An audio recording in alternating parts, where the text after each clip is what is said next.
Assalamualaikum warahmatullahi wabarakatuh. Kembali saya Ika Wulandari menjumpai Anda melalui YouTube channel ini. Chowkit memang daerah yang terkenal dipenuhi oleh orang Indonesia. Banyak yang jual makanan Indonesia, banyak jajanan Indonesia. Saya sendiri ya kalau mau jajan dengan cita rasa Indonesia gitu, atau pengen makan nasi Padang, pengen nyari mie Aceh, pengen nyari sate Padang, ya pasti top of mind saya itu yang ada di dalam pikiran saya akan datangnya kemana lagi kalau nggak ke Chowkit. Dan ternyata kemarin nih di Chowkit ini diserbu sama immigration, ada operasi besar-besaran di sana. Beritanya sangat viral di semua platform media sosial itu ada. Dan salah satunya nih saya baca berita ini melalui website beritaharian.com.my dengan judul Sarang Pati di Chowkit diserbu immigration, 124 ditahan. Kalau judulnya adalah menggunakan kata sarang, kan berarti ini media pers menjuluki Chowkit ini sebagai tempat atau lokasi yang menjadi pusat aktivitas dari para pendatang asing tanpa izin. Dan kalau berita harian memakai istilah sarang, ini kan ya memang berarti ibaratkannya Chowkit ini juga digunakan untuk menggambarkan suatu tempat persembunyian, markas atau wilayah yang dikuasai oleh para pendatang asing tanpa izin. Jadi gitu ya image-nya. Jadi operasi besar-besaran kali ini yang dilakukan di Chowkit ini viral banget ini beritanya, dan immigration telah menahan sebanyak 124 pendatang asing tanpa izin, yang mana hal ini sepertinya tidak mengagetkan banyak orang. Dan operasi serbuan ini mendatangi sebuah flat yang bangunannya sudah tua, ada 14 tingkat di flat itu yang berlokasi di Jalan Haji Hussein. Dan semua pasti tahu kalau ini adalah Wisma Hok An. Terus kan jalannya ke kiri kan? Oke, nah itu ke kiri lagi. Itu Wisma Hok An.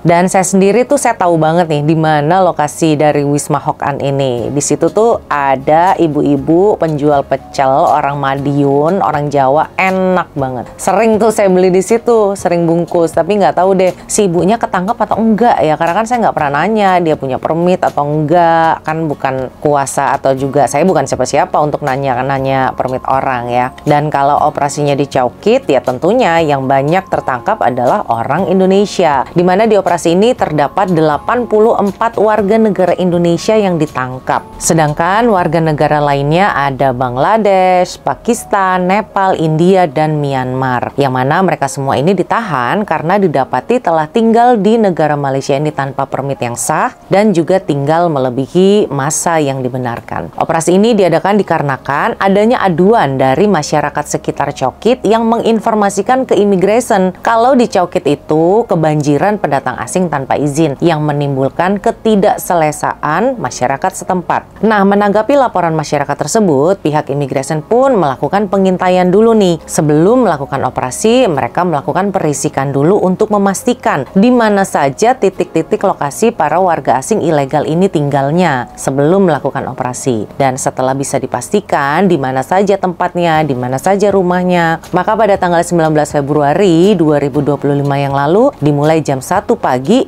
dilakukanlah operasi ini. Dan dalam video yang banyak sekali beredar di semua jenis media sosial, Facebook ada, TikTok ada, Instagram banyak, itu kan operasinya dramatis banget kan ya. Banyak kejadian yang kita saksikan bersama melalui video-video yang viral itu. Ada yang tinggal berdesak-desakan nih dalam satu unit rumah. Satu unit rumah yang kecil itu dihuni oleh 23 orang. Bayangin aja kan, ruangan sekecil ini, sekecil ya berapa meter gitu kan, diisi 23 orang, itu gimana coba kondisinya. Dan sudah bisa kita pastikan ya, pastikan berantakan, kotor, sirkulasi udara itu nggak ada. Dan tentunya kondisi seperti ini juga kan membahayakan penghuninya, kesehatannya pasti tidak terjamin. Aduh, saya nggak bisa deh bayangin gimana itu tidurnya empet-empetan, gimana kebersihan kamar mandinya, gimana kondisi pengapnya udara di situ.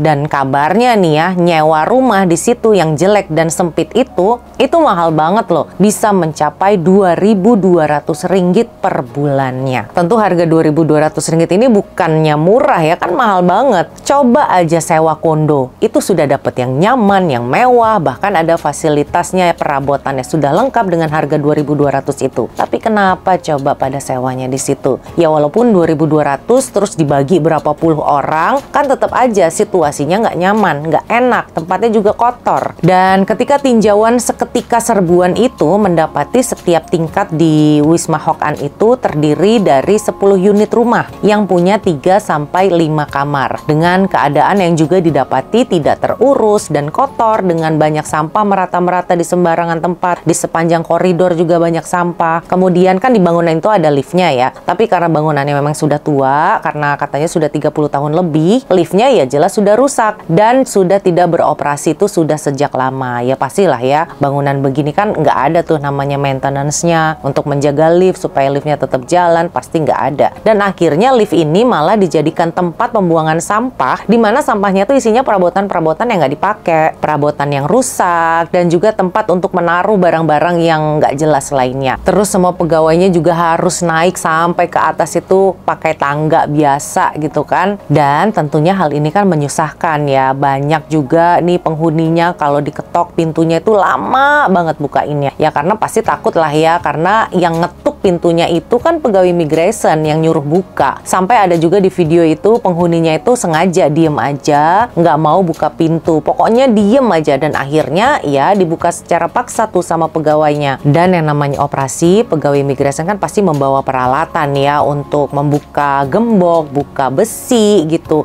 Di video tuh ada yang dipotong pakai grinder segala tuh besi pintunya. Dan begitu pegawai immigrationnya bisa masuk ke rumah itu, ya kan mereka semua penghuninya di dalam situ sembunyi. Mereka semua pada sembunyi di celah-celah perabotan. Ada yang sembunyi di belakang pintu, ada yang sembunyi di sudut-sudut kamar yang gelap, ada yang di belakang korden, ada yang naik ke bumbung balkoni, macam-macam lah tempatnya yang sekiranya bisa dijadikan tempat sembunyi, ya mereka sembunyi di situ. Tapi ya pasti ketahuan lah ya, kan tempatnya kecil, mudah aja dibuka-buka semua barangnya, di belakangnya ada orang gitu. Dan akhirnya semuanya pun ditangkap dan dibawa ke Ibu Pejabat Imigresen Kuala Lumpur untuk disiasat mengikut Section 6 dalam kurung 1 dalam kurung C dan Section 15 dalam kurung 1 Akta Imigresen. Dan ketika soal siasat awal itu dijalankan, banyak orang Indonesia yang ditangkap itu bilang, cerita gitu, kalau mereka sebenarnya tuh mau pulang dan mereka mau mengikuti program repatriasi migran. Karena katanya ada gosip nih yang beredar di kalangan mereka bahwa akan ada repatriasi migran yang akan disambung 1 tahun lagi. Gosipnya tanggal 1 Maret nanti akan ada lagi tuh program pengampunan pulang ini. Dan katanya juga akan diperpanjang sampai bulan Desember 2025. Padahal kan itu nggak ada ya, cuma ya sekedar kabar angin aja yang tidak tahu dihembuskan oleh siapa. Karena yang ada sekarang kan adalah program repatriasi migran khusus bagi yang pernah punya STO sebelumnya saja. Yang tidak punya ya tidak bisa ikut repatriasi migran. Dan tentunya kabar angin seperti ini tuh banyak dihembuskan oleh orang yang tidak bertanggung jawab, yang ingin mengambil keuntungan dari kabar tersebut. Dan tentu saja kita doakan ya, semoga semua saudara-saudara kita yang tertangkap kemarin itu diberikan kesabaran dan juga diberikan ketabahan dalam menghadapi setiap masalahnya. Oke, sekian aja untuk kali ini. Saya Ika undur diri. Wassalamualaikum warahmatullahi wabarakatuh.